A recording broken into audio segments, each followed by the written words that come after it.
Thank you everyone for joining the webinar on trusts and states in New York and New Jersey during COVID-19. My name is Rohit Kumar. I'm an attorney whose practice primarily focuses on tort and civil litigation. I'm also the SABANY Pro Bono Clearinghouse coordinator. Before we begin, please note that this webinar is being recorded and will be available on the SABANY website, sabany.org. And participants are encouraged to post a link to the webinar on their social media pages. Also, we have allocated 15 minutes for a question and answer session at the end of the webinar. At that time, all participants are encouraged to ask questions using the chat function at the bottom of their screens. Our panelists today are Mr. Parth Chowlera.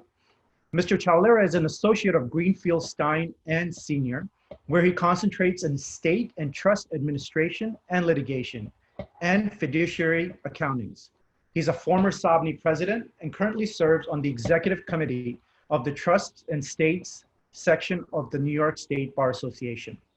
We also have Mr. Ravi Patel. Mr. Patel concentrates his practice, the law office of Ravi Patel, in the areas of state planning, asset protection, and real estate. Ravi is also the member of the Society of Trusts and States Practitioners, as well as a legal counsel for Seek Lens, a nonprofit located in California. Finally, we have Ms. Rekha Rao. Ms. Rao concentrates her practice, Rao Legal Group, in the areas of state planning, state and trust administration, elder law, guardianships, and special needs. Ms. Rao is also a member of the Real Property, Trust, and Estates section, as well as the Elder Law section of the New Jersey State Bar Association, and currently serves on the board of the South Asian Bar Association of New Jersey. Thank you to all our panelists for joining us today and holding this webinar. Thank you, guys. Parth, we'll go ahead and start off with you. If you want to take over as to kind of just cover what are some of the topics that will be covered today. Hi, good evening, folks, and thank you for joining us. We're going to be talking about the trust and estates in both New York and New Jersey. We're going to be starting off discussing the status of the courts and administrations and executive orders in both states. Now, you know, we recognize that usually most of these types of seminars discuss planning first before they talk about estate administration and court proceedings. But, you know, given the current situation with this pandemic and the fact that it's changing very, very quickly, we thought it might be a good idea to discuss the status of the courts, you know, especially mindful of the fact that people may be providing pro bono services in these areas.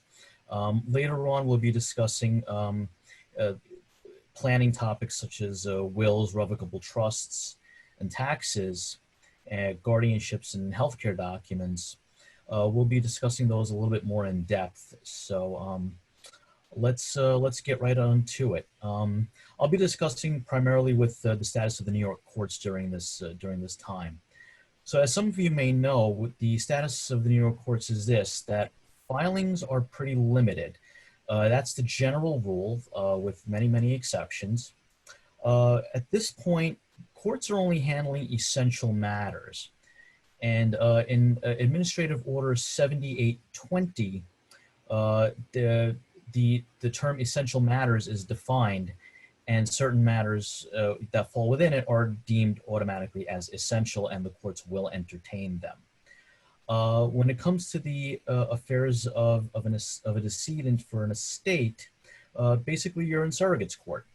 And within that administrative order, surrogate's courts are only handling matters that they deem essential. So it's in their discretion. And what I've done is I've included links throughout some of these slides. We all have actually, but I've included a link to the administrative order. So on the matter of what is considered essential, you know, that's defined, and I'll qualify that in a second, but all the courts are pretty much encouraging attorneys and the public to contact them regarding filings. Each court has their own protocol. Each county does things very differently. New York State has 62 counties, and some of the counties have multiple surrogates court judges, and each judge may have his or her own preference. So please contact the courts. I've provided two links at the bottom of this slide.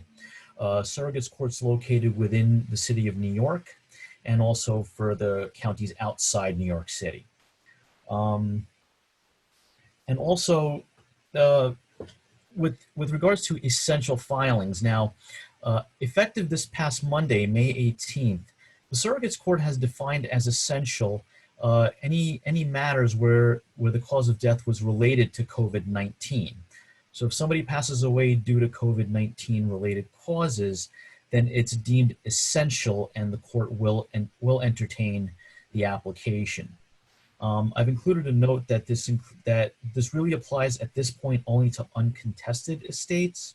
So what the courts are looking to do is minimize traffic, and if there's no issue, if the estate's going to be contested or not, then the court will go ahead and process it. But again, contact the court. Now, in some of the, let's go back one slide. For the court to know whether or not it's COVID-19 related, ordinarily you'd have to provide a death certificate at the time of filing. Now, oftentimes a death certificate either will not include a cause of death at all, or if it does, it may not list COVID-19 as the cause. Now, a couple of influential surrogates have indicated that if an attorney affirmation is filed and it states that the cause of death was related to COVID-19, they will accept that and they will go ahead and process the paperwork. So I do recommend that you prepare an attorney affirmation if you're dealing with a COVID-19 matter. Next slide, please. As to the method of filing, again, check with the local surrogates court. Many of them are not even accepting paper filings, and if they are, they're only doing it by mail. But again, contact the court. Some of the courts are offering e-filing systems through two different systems. Some of the counties in New York have instituted New York's long-standing electronic filing system, the New York State Courts Electronic Filing System, or NYSEF. But during this pandemic, the state has implemented another system called the Electronic Document Delivery System. And the EDDS is more of a streamlined version of the NYSEF system, but it's still in its infancy, and check with the court and see if they want you to file it. With regards to electronic filing, when it comes to trust and estates matters, certain original documents must be filed, and the court will not consider a document to be filed until they receive the original. So again, check with them. They encourage you to check with them.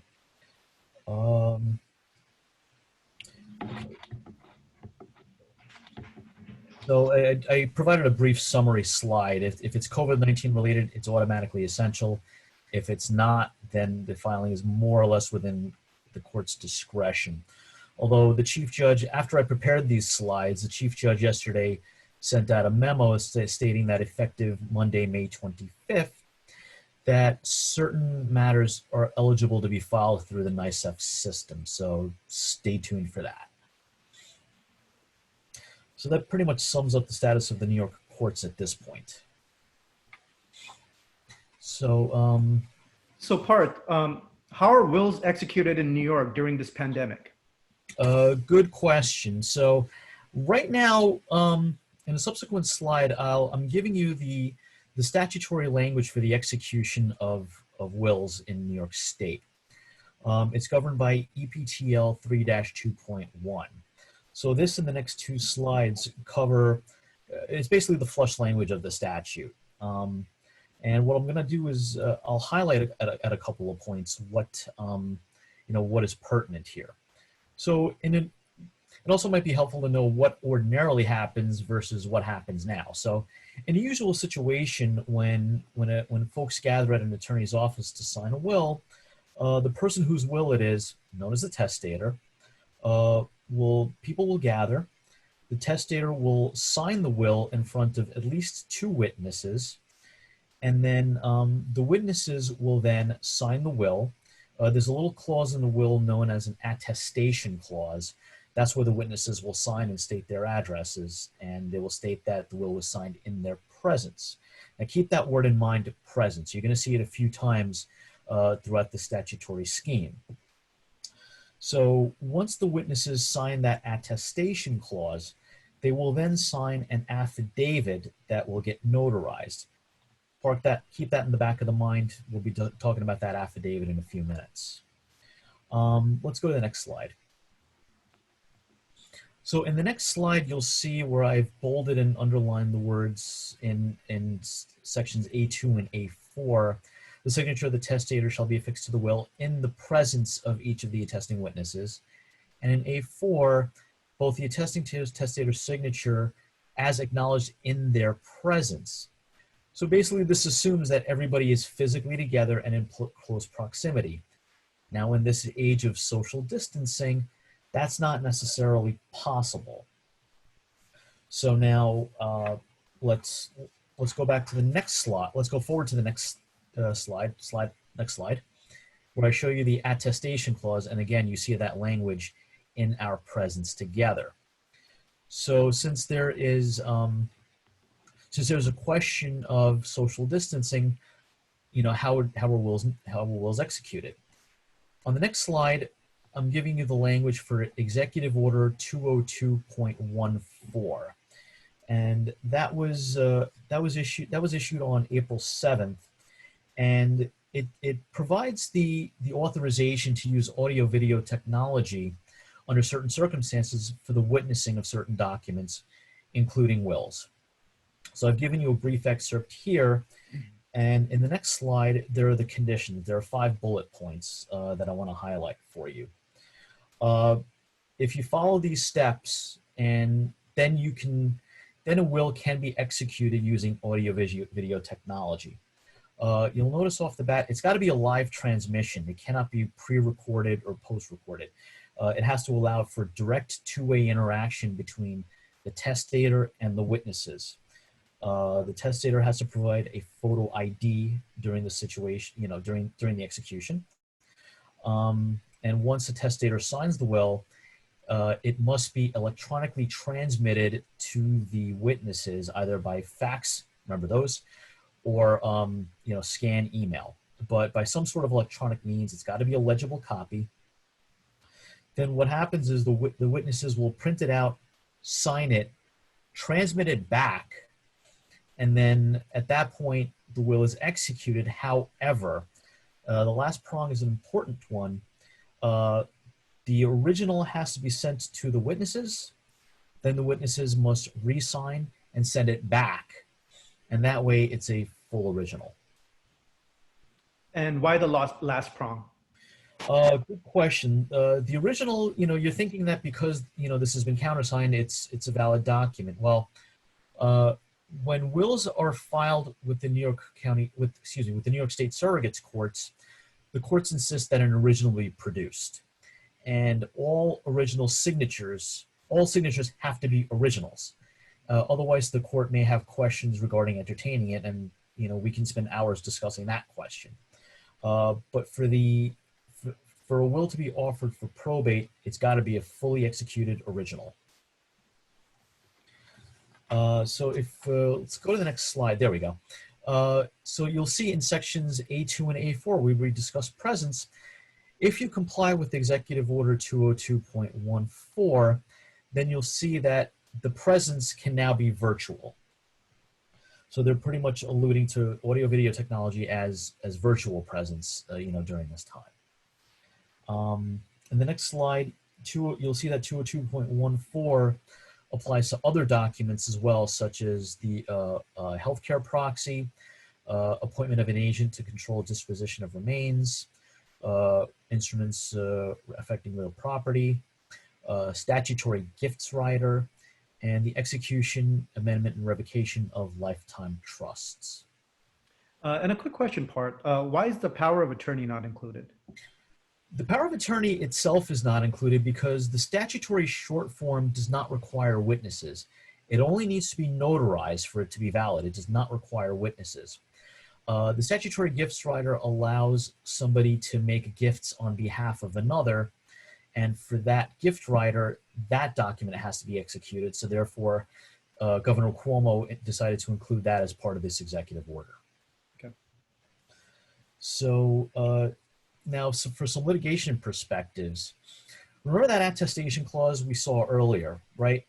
Now things have changed because there's no presence anymore. So recommendations are, just reference the executive order 202.14. You can include language saying something to the effect of, in accordance with executive order 202.14, et cetera, et cetera. And also, describe the facts surrounding the will executions to prove that 202.14 was complied with. So you may want to mention that, it was a live video two-way interaction, that the witnesses witnessed the testator sign the will, through this video, using Zoom or FaceTime or Skype or whatever. Unfortunately, there's no standard language with regards to an attestation clause. I'd be happy to provide it to you if there was, but at this point, we do recommend that folks at least reference the order itself and then factor in some of the prongs that are stated within the executive order, so that that execution doesn't become an issue later on. So would it be a good idea to record it if you're using Zoom or any other sort of online platform? Another good question. Now it's with the use of Zoom or Skype or FaceTime being prevalent, it's a common question that we get. We don't recommend it for a few reasons. Let's forget about the pandemic for a second. Even in the best of times, people tend to get nervous in front of cameras. And, many times there have been videos of testators who are, completely with it, but then once the camera turns on, they're very hesitant, they're very tentative, and it could cast doubt on the testator's capacity to execute the will. Now, in terms of this current pandemic, that's a little different now. Now, let's say the video is recorded and now it's memorialized. It's now memorialized, and it is discoverable by somebody challenging a will. In case you're wondering about attorney-client privilege, by statute, when it comes to the execution preparation of wills, there is no privilege. Therefore, if it's recorded, somebody who wants to challenge it by law can get a copy of it. And, also, let's say 202.14 wasn't precisely complied with, or you made a mistake, there's some sort of slip up. Now it's forever memorialized, right? And this can affect, the burdens and presumptions. When a will is executed in New York, ordinarily the person offering the will for probate has the burden to prove that it was properly executed. If an attorney supervises the execution, then it is presumed to have been properly executed, and the burden now shifts to somebody challenging it to show that, in fact, the will was not properly executed. If there's a video out there showing that 202.14 was not precisely complied with, you lose the benefit of that presumption, and you could potentially hand a challenger victory on a silver platter. Earlier on, I mentioned the fact that an affidavit gets executed in addition to in addition to the will. So that affidavit is provided for in Surrogates Court Procedure Act 1406. Ordinarily, when a will is going to be probated, the testimony of attesting witnesses is required, but it can be dispensed with this affidavit, and most attorneys use this affidavit to dispense with it. And it's typically executed simultaneously with the will. I shouldn't say simultaneous, it's after the will is executed, but around the same time. And basically in this affidavit, the witnesses swear under oath that the testator appeared to them to be of sound mind, that they executed the will of their own free volition, so on and so forth. That's a pretty standard affidavit, and they're freely available online. In the best of times, ordinarily, you'd take novel circumstances into account. Not that long ago, our office had a situation where the testator was visually impaired. So what happened was the testator was brought a copy of the will. It was an extra large font, and then the testator was able to use that and declare that the document that he in fact was going to sign was his will. Things like that ordinarily should be taken into account. now we have this pandemic, now we have social distancing, and now we have virtual presence, so to speak. So again, this affidavit should also take into account Executive Order 202.14, and it should also describe some of the circumstances that surrounded it, such as the use of Zoom, FaceTime, Skype, etc.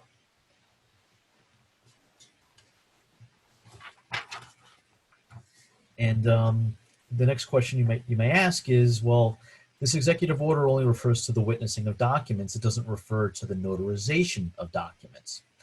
That's because the notarization of documents is governed by another executive order, 202.7. I provided a link to that there, and the flush language of the executive order is stated here. Under 202.7, there are additional prongs. You'll see that, and it's very similar to the other executive order, 202.14.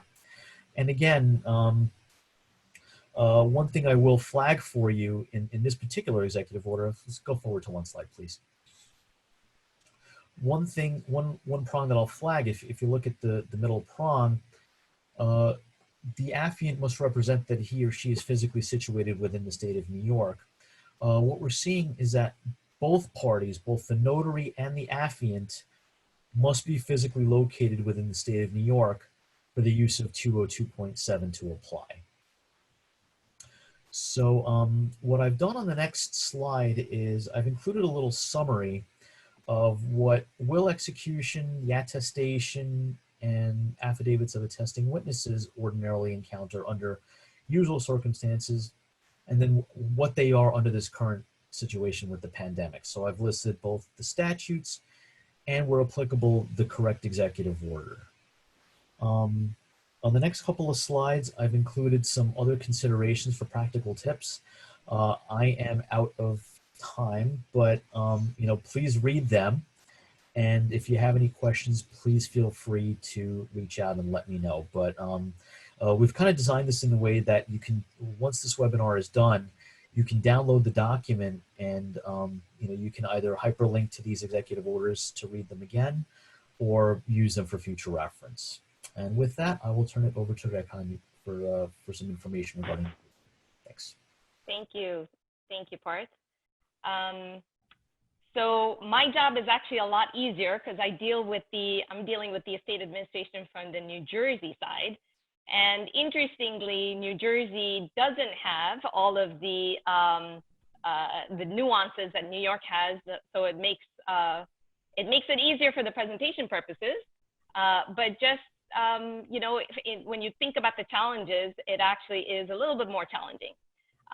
So in this case, in this slide, we've actually talked about the notarization of, what New Jersey is allowing in terms of remote notarization. As you can see from the slide, our bill that just got passed, there was a big controversy around that bill. Initially, they wanted to make it effective only after 90 days, and then there was all this crisis going on, and finally, we got our governor to sign a bill that says it's going to be effective immediately, but it's temporary. So it's only as long as this public health emergency crisis is in place, and the minute Executive Order 103 is rescinded, our remote notarization capabilities are also going to be listed at that time. So there's some interesting nuances which are very different from New York.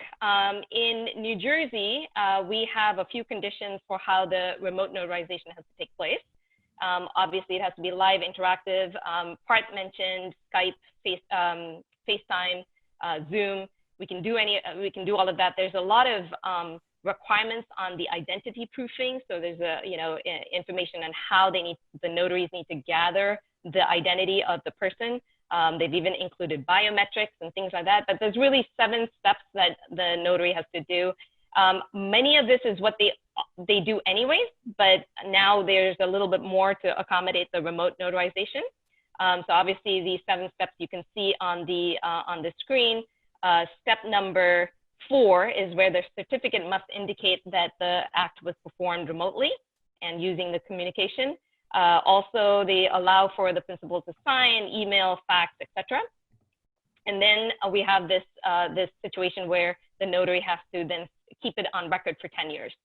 So a lot of us who are taking the practical route in terms of going, you know, instead of going through the hassle of all of these, we're just, you know, resorting to, you know, just drive-by notarizations rather than go through the headache. Because as you'll see in this next slide, the most important thing for us is the notarization of a will in these circumstances. And unfortunately, this has been excluded from our bill.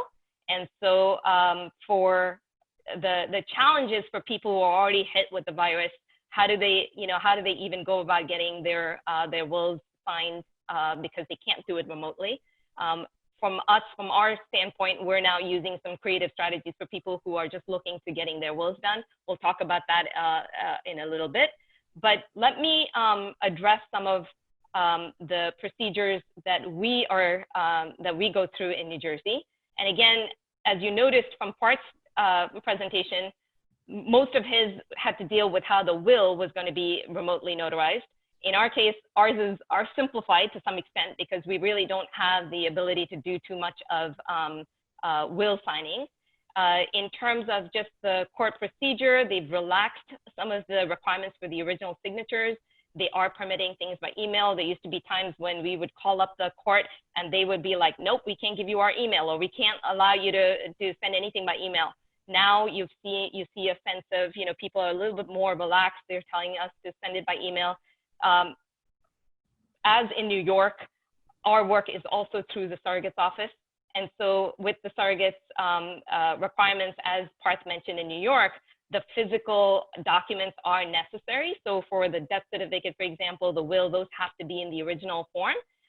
But here what has happened is we make copies of the documents, we email it to them so that they can start the processing of the file, and then we also mail the documents. And now they've said you can't send anything regular mail, it has to be priority with tracking.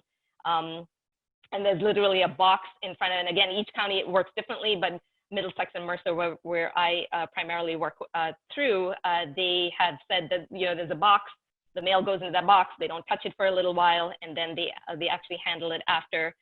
So there's some interesting things that they're doing as well. Now, as you can see from the different orders, they have expanded the filing system. They've given permission for electronic filing. There's a relaxation of, based on Rule 4.4 A7, to permit electronic service of these documents by email. And there's also our own electronic system that New Jersey has. And we're doing a lot of the hearings and conferences. Again, those are the non-emergent. Those are being handled by phone and video. I, in fact, was a part of a video, sorry, not a video, it was a phone conference with the judge. We had a hearing recently. So they're doing a lot more of that. And of course, we don't do much depositions because we don't handle litigation, but the depositions are also being conducted remotely as necessary. So at this point, I'm actually going to, so we talked about the court process and the administrative procedures. So as Parth mentioned initially, we're sort of going this in a little bit of a backwards route. But at this point, we wanted you to see the back end, but now we want Ravi to come in and pitch in with the front end. What exactly happens from the planning side? So Ravi, take it away. Sure, Rekha. So I guess next slide. Okay. So basically, I think it's important to talk about what exactly a will is, so everybody gets an idea of what that is. A will is generally, in the simplest terms, a document that tells people how you want your assets and belongings to be distributed when you pass away. And it's something that, as Parth and Rekha kind of referred to, that you have to have two witnesses for and have a notary and also an attestation to make sure that you have a valid document. And that's in contrast to basically, let's say, I guess next slide. Oh, the next, can you go next slide? Okay, thanks. Actually, skip the slide.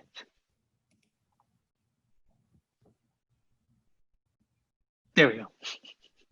In contrast to a revocable living trust, is also actually something that you can use to plan, which is sort of like a will, in that it's a written document signed by the maker, doing the same thing, leaving property to an individual or a set of individuals, is also notarized and also witnessed as well.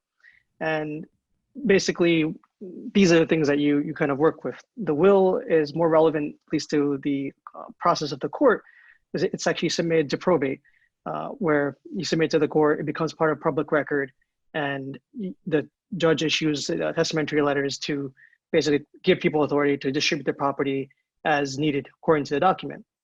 So I guess there is a little bit of confusion sometimes between the two things because they both serve the same purpose in some ways.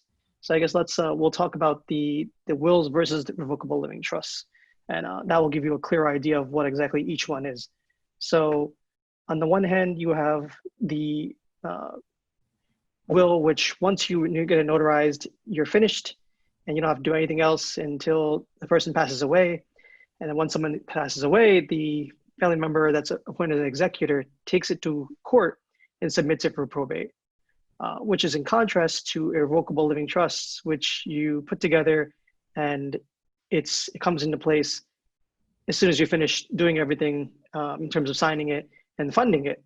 So there's not much work to do on when you have a will, but there is when you have a irrevocable living trust, which it creates an interesting situation with regard to the court and probate and things like that, in that the will you'll have to take to court and it becomes public, whereas the irrevocable living trust stays private and nobody really has any idea exactly what happened to your assets or what may have been in your estate at all. So that gives you just a layer of privacy and a layer of convenience because you don't have to go through the court system to get the property that you wanted to go to the next person. So in some ways, I guess the other difference kind of worth talking about is that a will is, in some clients' eyes, a bit cheaper when it comes to options for estate planning because you pay the attorney, you go through the process, you sign the documents, and then you're finished until somebody passes away. And then obviously you incur court costs and things like that. Whereas a revocable living trust, you actually have to fund it. So I guess to explain what funding is basically you take the assets and you retitle the bank accounts and your property and assets into the name of the revocable living trust so that you can easily pass those along without involving a third party like the court.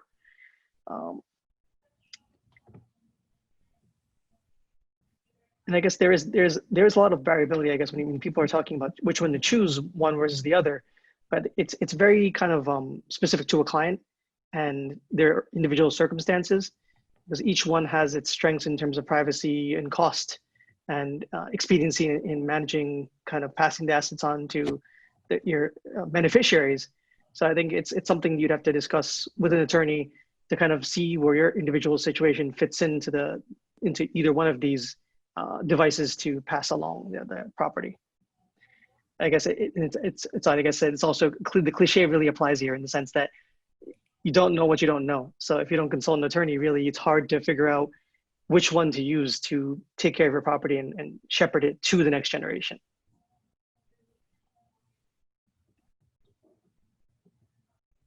Yes, next slide, Rekha. So I guess Rekha, you can tell us a little bit about what's normal right now in terms of, I guess, segueing from how we talked about signing to what's normal right now for your practice in signing documents. Yeah, so I know that as Parth was mentioning how a will is signed, normally, right? We have the clients come, we have our two witnesses, we have this elaborate process of signing that takes place, and everyone's actually coming into the office, and it's, some people get teary, and, this is an emotional time. Some people are relieved. So it's a very people-driven, paper-intensive sort of process. We have stacks of paper they have to sign, and a lot of times I get this comment where people say it's like signing a mortgage, when you're closing on your home, all the mortgage paperwork. But essentially, what has happened now is, and by the way, that's the signing. But prior to the signing, people are coming into the office for meetings. They want to see the attorney face to face.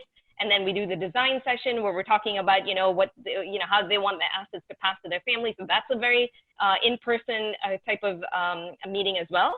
And as I've mentioned in the slide, there's only one original document. So it's very paper driven in the sense that these are physical documents that we really need to be able to have them signed.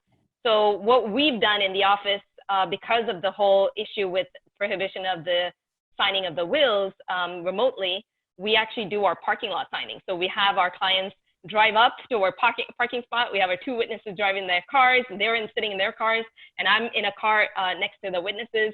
And then we literally go through the entire documents, all of the documents, all the signing over the phone, like a conference call. And then, we have the clients introduce themselves, the waving through the window, and, they just kind of being able to, so that's how we establish competency, and we have the witnesses hear the introductions. So I think a lot of us are doing some creative sort of, signings. I know we've heard of through the looking glass type of signings where people are going into watching from the facility if they're on the first floor, if somebody has the virus, or maybe just in a nursing home, right? And they need to sign their will.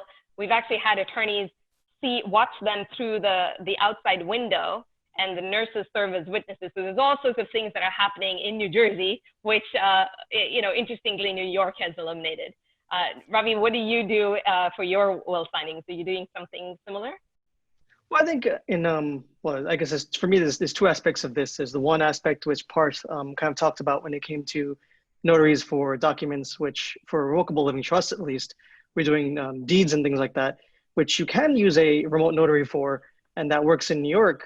However, in New Jersey, it's interesting because the bill actually requires people to keep the videos for 10 years, which is a little bit burdensome if you know notaries in New Jersey. So a lot of notaries are actually not actually doing any kind of remote signings, and they're actually getting in their cars and driving to the client and then notarizing documents right there with some kind of distancing.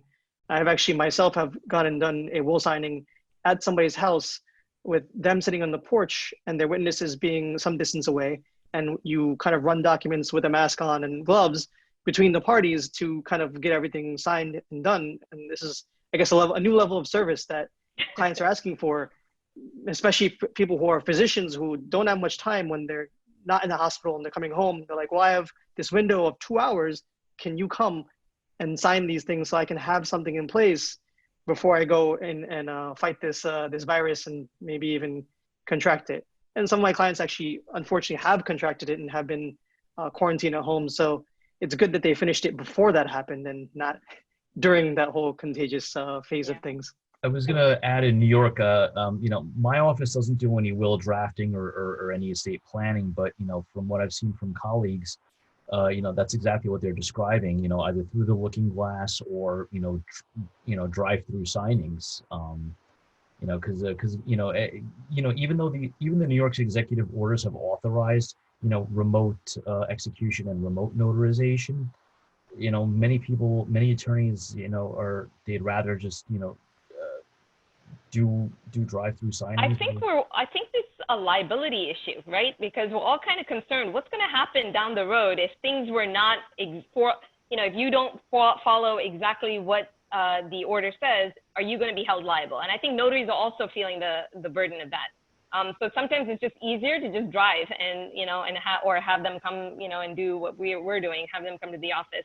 Unfortunately, of course, the people who are going to be affected the most by this is Ravi, the people who've already contracted it and can't leave the home, and then what do you do? So so definitely is a challenge in New Jersey. At least New York is given the option. We don't have that option, but it's I think at least for the people who are able to drive, we're trying to accommodate them as much as we can. Exactly.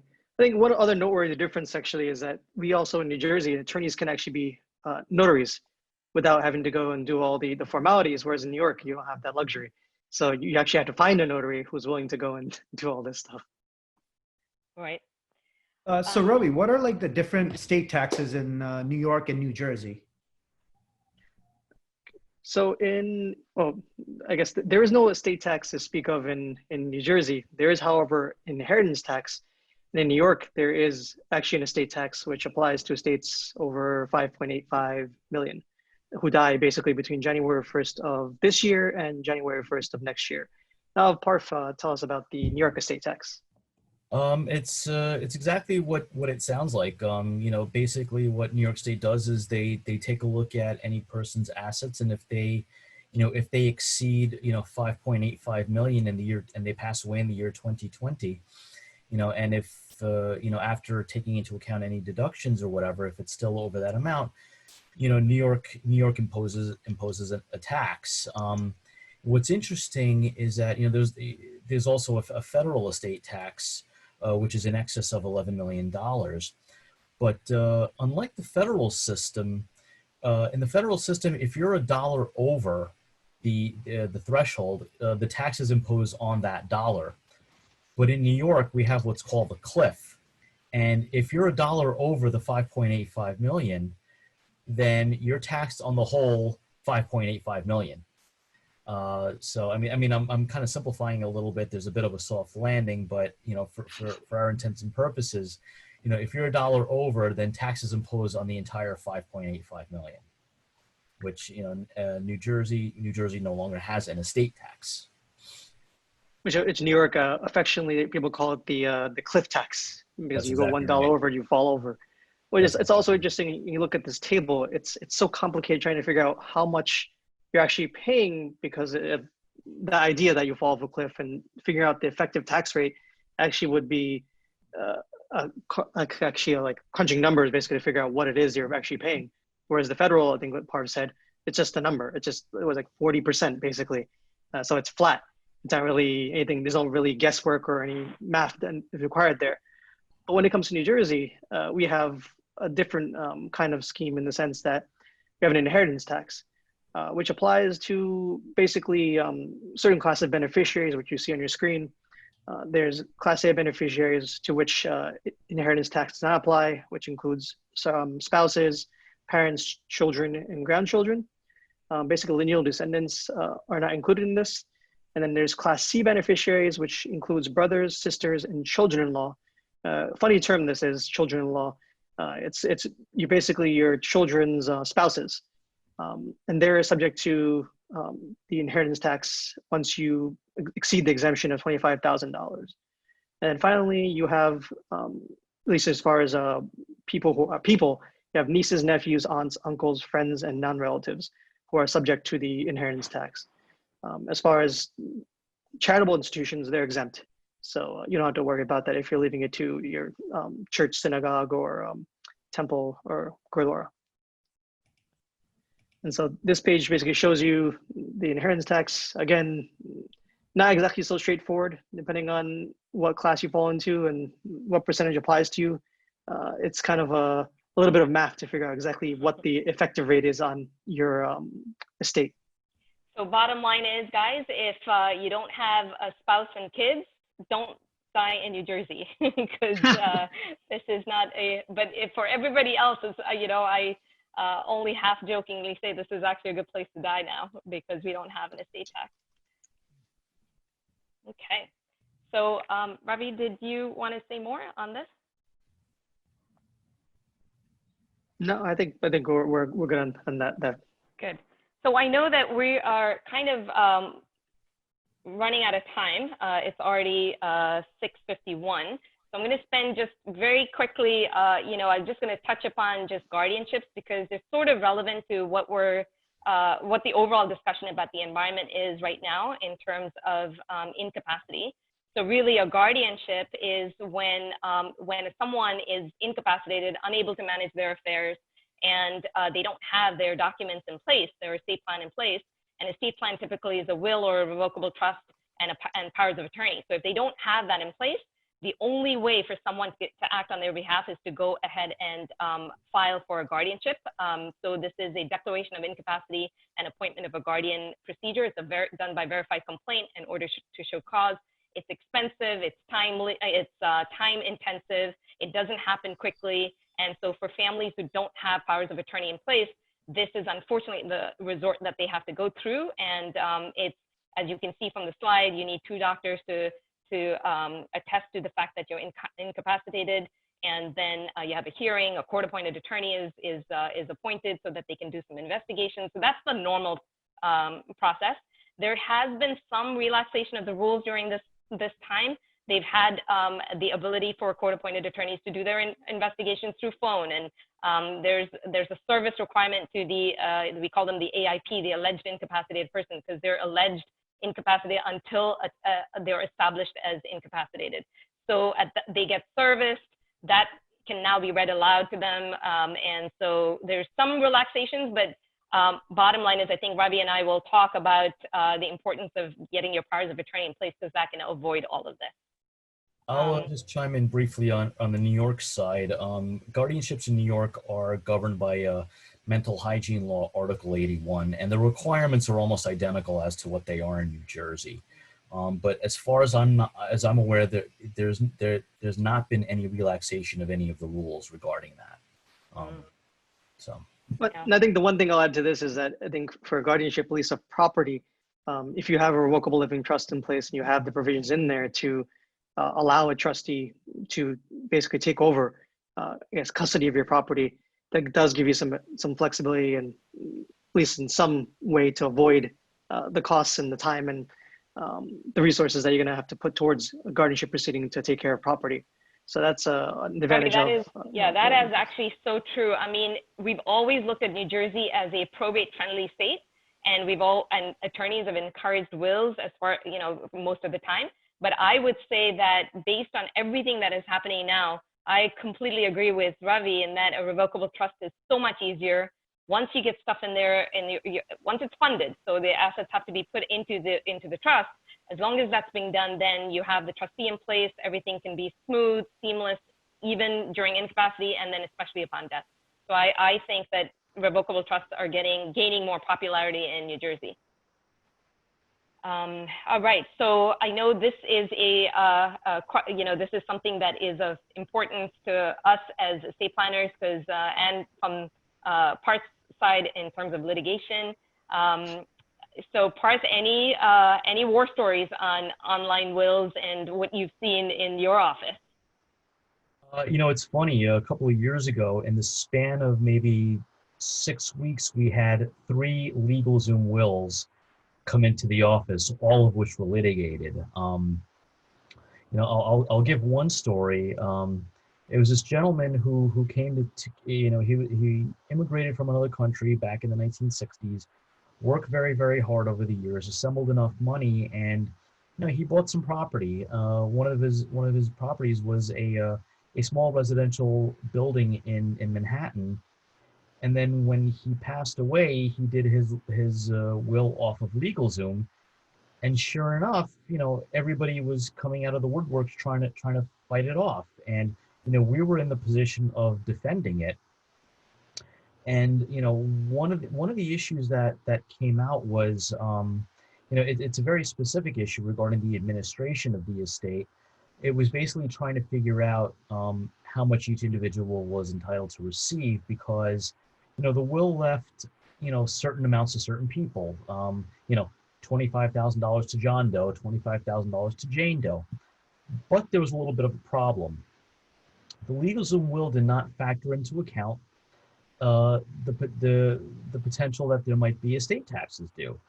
And, this individual, he had a taxable estate, but because there was no language in the will regarding taxes, what New York state law says is anybody who receives anything under the will has to contribute their own ratable share of estate taxes. 9 out of 10 estate planners, what they'll do is they'll put in language saying that, if there's any estate tax, it's paid as an expense of estate administration, and then everybody takes whatever they're supposed to take, after that. So basically the estate taxes would come off the top and then everybody takes their share. That didn't happen here. So people were fighting about, how much money was left over and how much estate tax they would have to pay.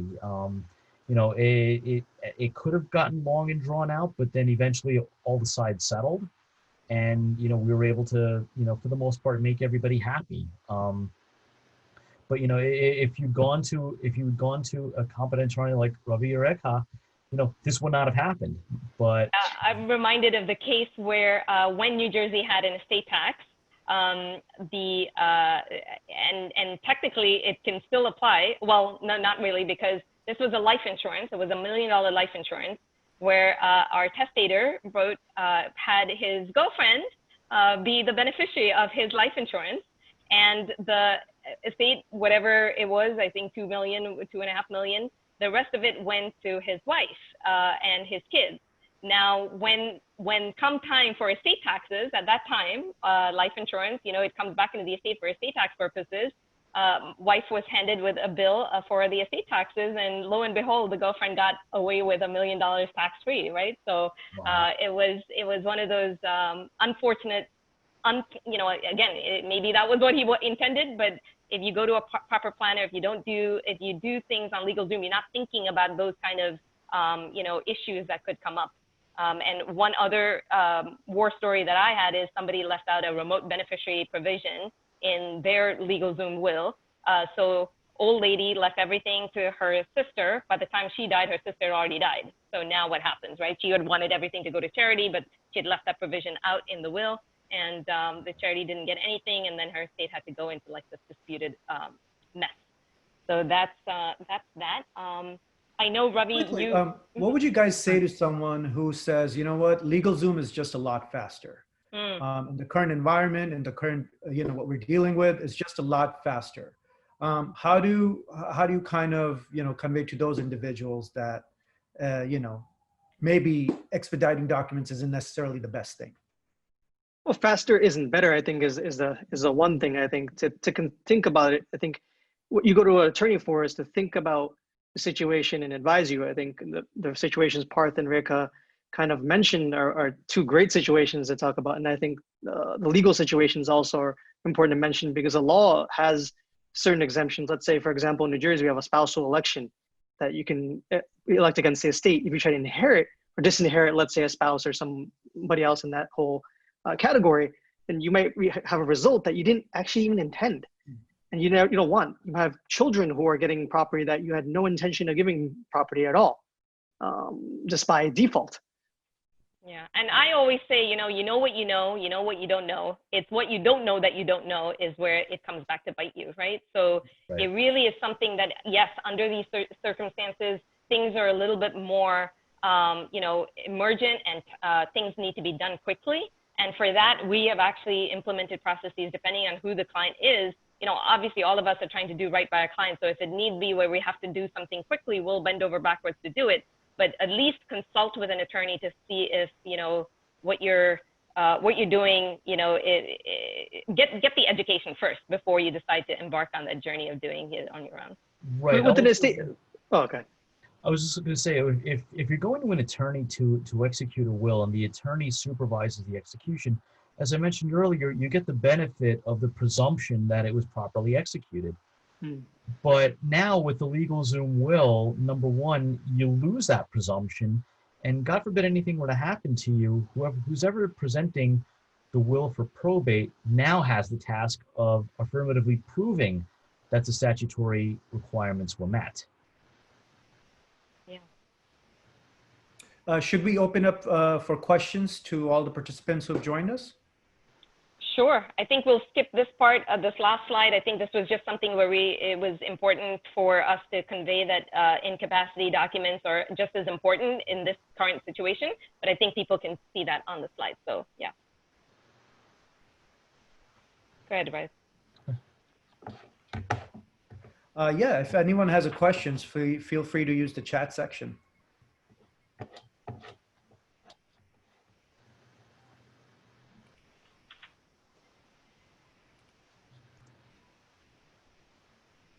Obviously, just note the webinar is being recorded, and the contact information for all the panelists will be available to everyone who's joined. There's I guess somebody put a question out. I think, does the healthcare proxy form need to be mentioned in a will?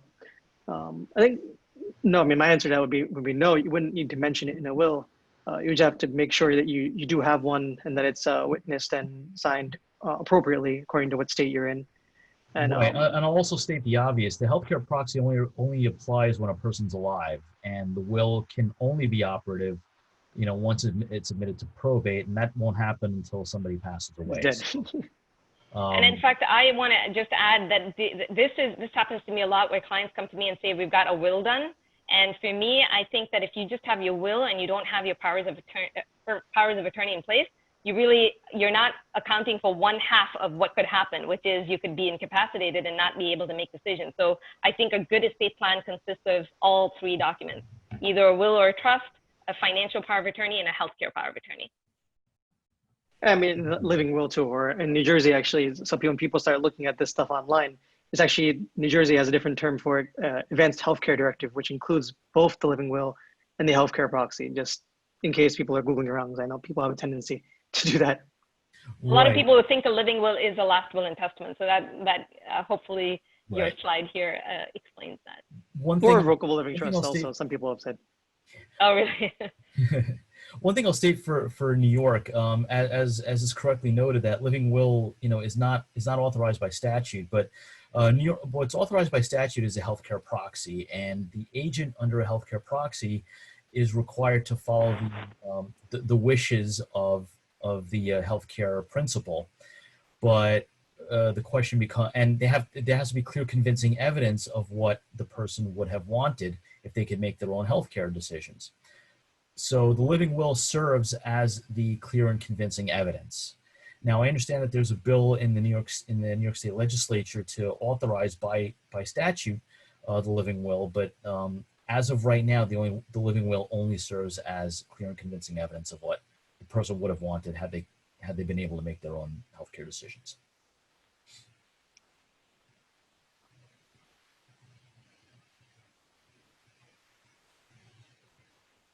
Any other questions, Rohit?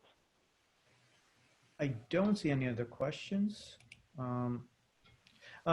Did you guys cover or discuss DNRs in relation to trust and state and the current wills? Has anything changed in that regard, or any new developments for that? I think yeah, okay. Go ahead, Ravi. Go ahead. I mean, I don't think that anything's really changed in that regard beyond the fact that, at least a lot of our documents with regard to this have already had provisions kind of to help people make decisions about that whole issue. But I think some people have, and some commentators have talked about adding something more explicit to say when you are delegating that authority, that you're going to have people give that kind of decision via text, video, phone, that kind of thing. And I think one other thing that I know that, our documents are, and Ravi, you and I were talking about this, but intubation is so important now in this, when somebody gets the virus. And so you want to make sure that your healthcare documents don't, and especially the living will portion of it, doesn't say anything about, I do not want intubation, because, obviously you would want this now in this situation. That was one thing. And the other thing that I would like to just stress upon is financial powers of attorney are great, but then a lot of them were made springing powers, which means that the document would only become effective after 2 doctors would sign off on incapacity. And it's really, really important for anybody who has these financial powers of attorney right now in this situation, if they're stuck in a hospital or rehab or wherever, that those powers of attorney be effective immediately, so that the family can go and do what they need to do in terms of paying bills and managing finances. So that's important. If there are no further questions, thank you so much to the panelists. Really, that was very, very useful information. And I think a lot of individuals really needed, something to kind of lean upon in the current time. So thank you so much for taking the time for organizing this and just, just holding this webinar. Thank you, guys. Thank you. Thank you, and Sabi, for hosting. Thank you. Yeah. And all right, guys. I'm just going to put this here. This is our slide. If anybody wants the information about our contact. In case you have any further questions or comments, definitely reach out to any of us. And just so you know, we'll include your information at the beginning of the recorded version of the webinar as well. So we'll make sure that all the participants have your contact information as well, if that's okay with you guys, which I'm sure it is. Absolutely. Sure. And thanks again, and have a great evening. Thanks, Rohit. Thank you, guys. Thank you, guys. Bye-bye. Bye.